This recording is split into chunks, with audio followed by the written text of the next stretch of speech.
It's just a really intense sort of buildup of pressure in the joint or where the fracture site was that is hard to make go away. Um, you sort of have to wait it out. That's the type of pain Julie Hans has been through a few times this spring, as we've all lived through some pretty dramatic changes in our weather. I feel it beforehand, usually somewhere in the neighborhood of a couple of hours before a storm is coming or rain is about to fall. While most of us in North Carolina love spring, Julie is one of the many who do not because of what the changes in the weather do to her body.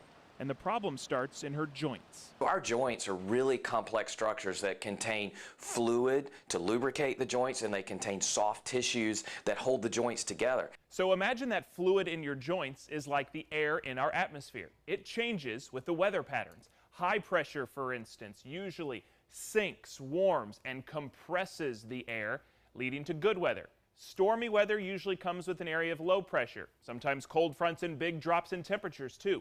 But when that happens, air rises, cools, and expands. When the barometric pressure drops, the fluid expands, the tissues expand, and it puts extra pressure in that joint. And if you have an old injury or if you have arthritis, it can push on the nerves that are in that joint, and actually it cause more pain. I got treatment early on. I got really good treatment at UNC and have great doctors that helped me figure out the right cocktail of medications that are right for me. While medication is a good form of treatment, laying around and letting the pain keep you down may not be the best thing to feel better. Working with a physical therapist, doing some stretching exercise, and continue to walk and be active can actually improve the symptoms of your arthritis or joint pain. Let's say, someone sees my forecast that there's a huge change coming in a couple days. Is there anything they can start doing now to help prevent more pain later?